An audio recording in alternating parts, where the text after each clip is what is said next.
آج سب سے پہلے بات کریں گے پاکستان کی جانب سے افغانستان میں کی گئی فضائی کارروائی کی، جو کراچی میں رینجرز ہیڈ کوارٹرز پر حملے کے بعد کی گئی۔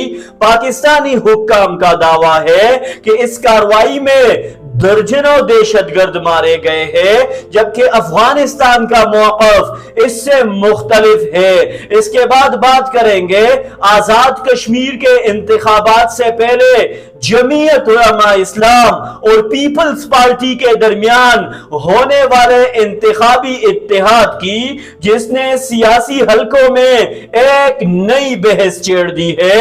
اور تیسرا ٹاپک ہوگا ترکیہ نے اپنی اکانومی، ویژن، ریفارمز اور مسلسل پالیسی کے ذریعے کیسے مسلم دنیا میں ٹاپ کے جی ڈی پی ممالک میں اپنا نام بنا دیا۔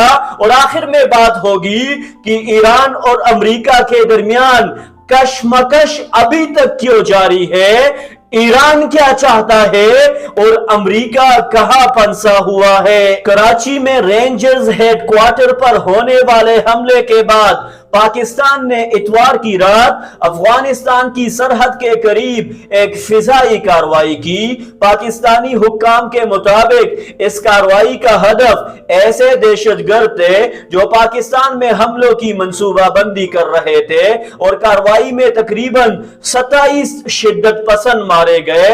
دوسری طرف افغان حکام نے اس کارروائی پر شدید اعتراض کیا اور اسے اپنی خود مختاری کے خلاف ورزی قرار دیا۔ یہی وجہ ہے کہ دونوں ممالک کے درمیان پہلے سے موجود کشیدگی مزید بڑھتی ہوئی دکھائی دے رہی ہے۔ یہ معاملہ صرف ایک آپریشن یا ایک سیکیورٹی مسئلہ نہیں، بلکہ پورے ریجن کے امن سے جڑا ہوا ہے۔ اگر ہم گزشتہ چند برسوں پر نظر ڈالیں تو بارہا ایسا ہوا کہ پاکستان نے افغانستان سے آنے والے دہشت گردی کے خطرات پر تشویش ظاہر کی، جبکہ افغان حکومت نے ان الزامات کو مسترد کیا۔ پاکستان کا موقف ہے کہ اس کی سرزمین پر ہونے والے کئی حملوں کی منصوبہ بندی افغان سرزمین سے ہوتی ہے، اس لیے وہ اپنی قومی سلامتی کے لیے کارروائی کرنے پر مجبور ہے۔ دوسری طرف افغانستان کا کہنا ہے کہ پاکستان اس طرح کی کارروائیاں بیرونی دباؤ یا ایجنڈے کے لیے کر رہے ہیں۔ حقیقت کیا ہے، اس کا فیصلہ شواہد اور تحقیقات سے ہی ہو سکتا ہے، لیکن ایک بات واضح ہے کہ مسلسل فوجی کارروائیاں دونوں ممالک کے عوام کے لیے مزید مشکلات پیدا کرتی ہے۔ دیکھیے، اگر دونوں ممالک واقعی اپنے عوام کے مستقبل کے بارے میں سنجیدہ ہے تو انہیں بندوق کی بجائے مذاکرات کو ترجیح دینی ہوگی۔ دہشت گردی کا مقابلہ کرنا ہر ریاست کا حق ہے، لیکن اس کے ساتھ ساتھ یہ بھی ضروری ہے کہ سرحدی تعاون، مشترکہ میکانزم اور قابل اعتماد ڈپلومیسی کو مضبوط بنایا جائے، کیونکہ جب بھی دونوں ممالک کے درمیان کشیدگی بڑھتی ہے تو سب سے زیادہ نقصان عام شہریوں کو اٹھانا پڑتا ہے۔ گزشتہ برسوں میں کئی مرتبہ دونوں ممالک کے درمیان مذاکرات بھی ہوئے، مگر کوئی دیر پا حل سامنے نہیں آ سکا۔ اعتماد کا فقدان، ایک دوسرے پر الزامات اور سرحدی مسائل آج بھی اپنی جگہ موجود ہے۔ اگر یہی صورتحال برقرار رہی تو نہ صرف پاکستان اور افغانستان بلکہ پورا خطہ عدم استحکام کا شکار رہ سکتا ہے۔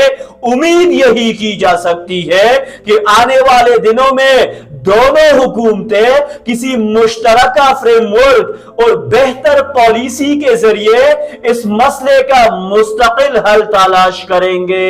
اب آتے ہیں آزاد کشمیر کی سیاست کی طرف۔ انتخابات سے قبل جمعیت علماء اسلام اور پیپلز پارٹی کے درمیان انتخابی اتحاد نے بہت سے سوالات کھڑے کر دیے۔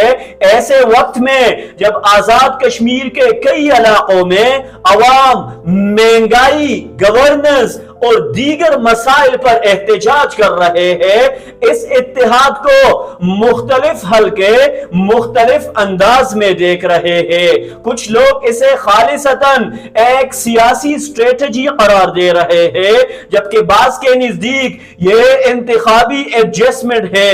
مولانا کی سیاست ہمیشہ مفاہمت اور سیاسی اتحاد کے گرد گھومتی رہی ہے، اسی وجہ سے وہ مختلف ادوار میں مختلف جماعتوں کے ساتھ مل کر انتخابات بھی لڑتے رہے۔ تاہم اس مرتبہ سوال یہ اٹھایا جا رہا ہے کہ کیا یہ اتحاد واقعی عوامی مسائل کے حل کے لیے ہے یا صرف انتخابی کامیابی کے لیے؟ اس کا جواب آنے والے انتخابات اور عوام کے فیصلے سے ہی مل سکتا ہے۔ سیاسی جماعتوں کا اتحاد جمہوری عمل کا حصہ ہوتا ہے، لیکن اصل کامیابی اسی جماعت کو ملتی ہے جو عوام کا اعتماد حاصل کرے۔ اگر عوام یہ محسوس کرے کہ سیاسی اتحاد صرف اقتدار کے لیے ہے تو اس سے اعتماد کمزور ہوگا۔ دوسری طرف اگر اتحاد عوامی مسائل کے حل، بہتر گورننس اور ترقیاتی پلان کے لیے ہو تو اس کے نتائج مختلف ہوں گے۔ لہٰذا اس معاملے میں حتمی فیصلہ عوام ہی کر سکتے ہیں۔ انتخابات یہ واضح کر دیں گے کہ کون سی جماعت یا اتحاد عوام کی توقعات پر پورا اترتا ہے اور کون نہیں۔ اسی کا نام جمہوریت ہے کہ آخری فیصلہ ووٹر کے ہاتھ میں ہوتا ہے۔ اور اب بات کریں گے ترکیہ کی۔ ترکیہ نے گزشتہ 2 دہائیوں میں انفراسٹرکچر، دفاعی صنعت، سیاحت اور برآمدات کے شعبوں میں نمایاں پیش رفت کی ہے۔ یہی وجہ ہے کہ آج ترکیہ کو مسلم دنیا کی سب سے بڑی معیشت شمار کیا جاتا ہے۔ ایردوان کی حکومت نے دفاعی خود کفالت، مقامی صنعت اور بڑے ترقیاتی منصوبے پر خصوصی توجہ دی۔ ترکیہ کی کامیابی صرف ایک شعبے تک محدود نہیں رہی، بلکہ دفاع، سیاحت، ٹیکنالوجی اور سفارتکاری میں بھی اس نے اپنی موجودگی مضبوط کی۔ اسی وجہ سے آج دنیا کے کئی ممالک ترکیہ کے ساتھ دفاعی اور تجارتی تعاون میں دلچسپی رکھتے ہیں۔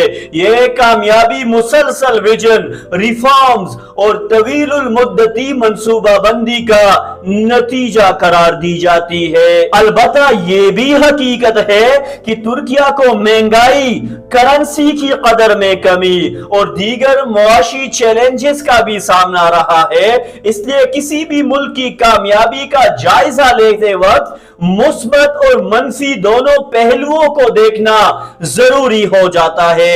اس کے باوجود ترکیہ نے کئی شعبوں میں ترقی حاصل کی ہے اور اسی وجہ سے وہ انٹرنیشنل لیول پر بھی ایک اہم رول پلے کر رہا ہے۔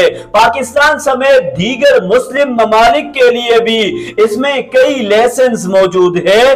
مضبوط ادارے، مستقل معاشی پالیسی، معیاری تعلیم، جدید ٹیکنالوجی اور شفاف سسٹم کسی بھی ملک کی ترقی کی بنیاد بنتے ہیں۔ اگر ان شعبوں پر توجہ دی جائے تو معاشی استحکام حاصل کرنا ممکن ہو جاتا ہے۔ اور اب آتے ہیں آج کے آخری ٹاپک کی طرف۔ اگرچہ ایران اور امریکہ کے درمیان بعض مواقع پر جنگ بندی یا مذاکرات کی بات ہو رہی ہے، لیکن دونوں ممالک کے درمیان عدم اعتماد اب بھی موجود ہے۔ اس کشیدگی کی ایک بڑی وجہ آبنائے ہرمز بھی ہے، جہاں سے دنیا کے تیل کا ایک بڑا حصہ گزرتا ہے۔ یہی راستہ عالمی سپلائی چین اور توانائی کی مارکیٹ کے لیے انتہائی اہم سمجھا جاتا ہے۔ ایران کا موقف ہے کہ اس خطے میں اس کے سلامتی کے مفادات ہے اور یہ کہ وہ ابنائے ہرمز پر ٹیکس وصول کرنے کا ارادہ رکھتا ہے، جبکہ امریکہ اور اس کے اتحادی آزاد بحری آمد و رفت کو یقینی بنانا چاہتے ہیں۔ اسی اختلاف کی وجہ سے ہر چند روز کے بعد وہ ایک دوسرے پر حملے کرنا شروع کر دیتے ہیں، جس کے اثرات پوری دنیا کی معیشت پر براہ راست پڑھتے ہیں۔ اگر مستقبل میں مذاکرات کامیاب ہوتے ہیں تو یقیناً خطے میں استحکام پیدا ہوگا، لیکن اگر کشیدگی برقرار رہی تو تیل کی قیمتوں، عالمی تجارت اور خطے کی سیکیورٹی پر اس کے اثرات مزید بڑھیں گے۔ اس لیے دنیا کی نظریں اس وقت بھی ایران، امریکہ اور خلیجی خطے پر لگی ہوئی ہے۔